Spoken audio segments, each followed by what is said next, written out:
1400 سے زائد کتابیں لکھ کر قوم کے حوالے کر دی، وہ ہے اعلیٰ حضرت۔ میں نے کہا اگر کوئی 1500 لکھ دے تو کیا وہ ہو جائے گا اعلیٰ حضرت؟ پھر کسی نے کہا ایک ایسا کمال جو فتوائے رضویہ کی شکل میں ملتا ہے، میں نے کہا اللہ اپنا فضل فرما دے کوئی اس سے مدلل لکھ دے تو کیا وہ ہو جائے گا اعلیٰ حضرت؟ کسی نے کہا 1 مہینے میں 29 دن میں قرآن کو مکمل حفظ جس نے کر دیا اس کو کہتے ہیں اعلیٰ حضرت۔ سبحان اللہ۔ میں نے کہا کسی نے تاریخ میں ملتا 4 دن میں قرآن کو مکمل یاد کر لیا ہے، اور کوئی 28 دن میں یاد کر لے تو کیا وہ ہو جائے گا اعلیٰ حضرت؟ اب سوال کیا ہے، وجہ کیا ہے کہ بریلی کا امام قوم کا پٹھان سبحان اللہ امام احمد رضا خان کے پاس کون سا نسخہ تھا کہ سب مسجدوں کے امام حضرت رہ گئے، بریلی کا امام اعلیٰ حضرت؟ سبحان اللہ، نعرہ تکبیر، نعرہ رسالت، علماء اہل سنت، عشق محبت، عشق محبت، سبحان اللہ، کیا بات ہے، واہ واہ واہ۔ کون سا نسخہ تھا، کون سی دوا تھی ایسی جس کی بنا پر بریلی کی گلی میں نقی علی کے گھر میں، رضا علی کے گھر میں پیدا ہونے والا احمد رضا آج قوم کا اعلیٰ حضرت نظر آتا ہے؟ کیا وجہ تھی؟ تو سنو، کمرے میں مفتی صاحب بیٹھے ہیں، میں بھی بیٹھا ہوں، مان لیجئے ایک صاحب آئے، انہوں صاحب السلام علیکم، وعلیکم السلام، بیٹھے، حضرت بیٹھ گئے، قاری سہیل صاحب آئے، السلام علیکم، وعلیکم السلام، بیٹھے، مگر اچانک کوئی آیا ہے، توجہ دیں، اچانک کوئی آیا ہے، کمر جھکی ہے، ہاتھ میں لکڑی ہے، نورانی چہرہ ہے، جھکی پلکیں ہیں، مبارک رخسار ہے، لاٹھی ٹیکے ٹیکے، جیسے ہی مفتی صاحب کے حجرے میں داخل ہوئے، مفتی صاحب نے کہا کھڑے ہو جاؤ۔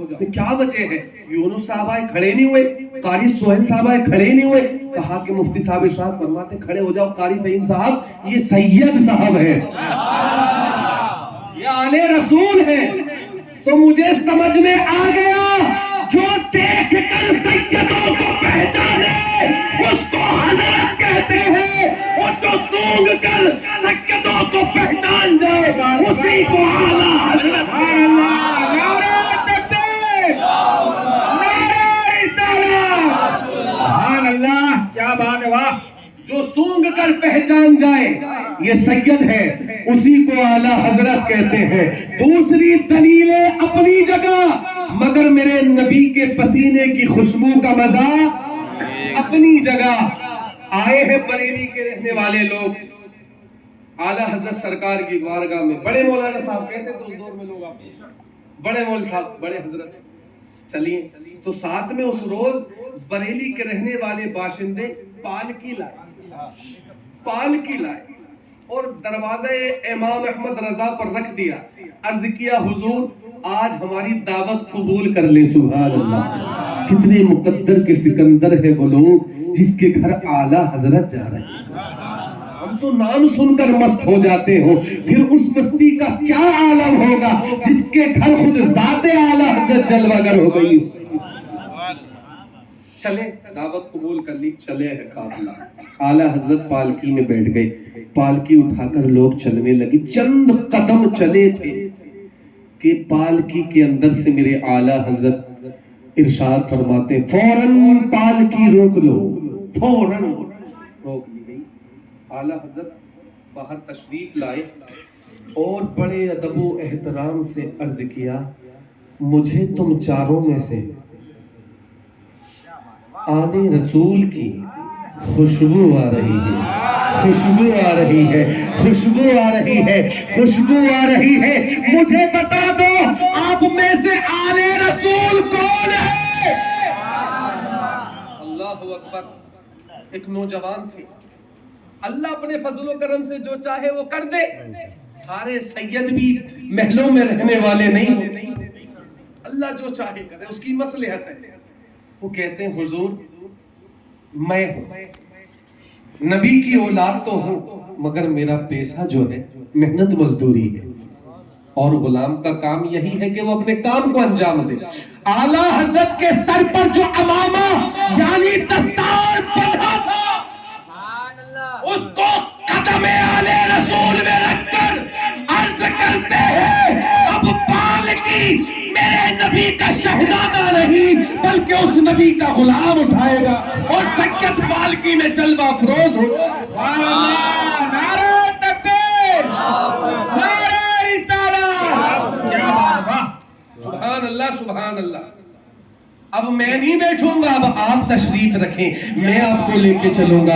آلِ رسول نے کہا حضور زمانہ کیا کہے گا، دنیا کیا کہے گی، ساتھ میں لوگ کیا کہیں گے، مریدین کیا کہیں گے، بریلی کے بڑے بڑے فقہاء علماء مفتی کیا کہیں گے، محدث مفکر کیا کہیں گے۔ اعلیٰ حضرت کہتے ہیں احمد رضا کو کسی کے کہنے کی فکر نہیں، جو تیرے نانا کہہ دیں گے مجھے قبول ہو۔ کیا بات ہے۔ اور ایک بات سن لو، آج قائد ملت حضور اسجد میاں سلامت ہے، سبحان اللہ، اللہ ان کو اور عمر خضر عطا فرمائے۔ آمین، چہرہ دیکھو خدا یاد آ جاتا ہے۔ سبحان اللہ، ان سے پہلے حضور تاج الشریعہ اللہ اللہ اللہ اللہ، تیرے جاہ و جلال کی قسم کھا کے تیرے سامنے کوئی بھی بڑے بڑے حسن والا ٹکتا نہیں تھا، ایسا حسن۔ حضور تاج الشریعہ لے لو، اسجد میاں کو لے لو، حضور مفتی اعظم ہند کو لے لو، حجت الاسلام کو لے لو، اعلیٰ حضرت سے لے کر حجت الاسلام، حضور مفتی اعظم ہند، حضور تاج الشریعہ، حضور ابراہیم رضا خان صاحب، علامہ تحسین رضا خان صاحب، حضور اسجد میاں کے ابھی چھوٹے چھوٹے بچے، لوگ مجھ سے کہتے ہیں کیا خوبصورت ہے، کیا پیارے ہیں، کیا اچھے ہیں، کیا نرالے ہیں۔